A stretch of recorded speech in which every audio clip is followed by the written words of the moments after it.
રાજ્યમાં વરસશે ધોધમાર વરસાદ. ઓગસ્ટમાં ભારે વરસાદની શક્યતા. હવામાન નિષ્ણાંત અંબાલાલ પટેલે કરેલા અનુમાન મુજબ બંગાળના ઉપસાગરમાં મજબૂત રહેલી સિસ્ટમ ધીમે ધીમે પૂર્વ મધ્યપ્રદેશ તરફ આગળ વધી રહી છે. આ જ સિસ્ટમને લીધે મધ્યપ્રદેશમાં ભારેથી અતિભારે વરસાદ વરસી શકે છે. તો એ જ સિસ્ટમ વધુ મજબૂત થતા આગામી દિવસોમાં મધ્ય ગુજરાત, દક્ષિણ ગુજરાત, ઉત્તર ગુજરાતના મહેસાણા, સાબરકાંઠા જિલ્લા અને સૌરાષ્ટ્રના કેટલાક જિલ્લામાં ભારે વરસાદનું અંબાલાલ પટેલે અનુમાન વ્યક્ત કર્યું છે.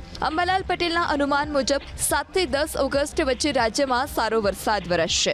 અમદાવાદ અને ગાંધીનગરમાં પણ ભારે વરસાદની અંબાલાલ પટેલે શક્યતા વ્યક્ત કરી છે. તારીખ 7 થી 10 ઓગસ્ટમાં પણ સારો વરસાદ થવાની શક્યતા રહેશે અને ઓગસ્ટના વરસાદ થોડો બ્રેક આવવાની શક્યતા રહેશે, પરંતુ ત્યારબાદ ઓગસ્ટમાં પણ સારો વરસાદ થવાની શક્યતા રહેશે.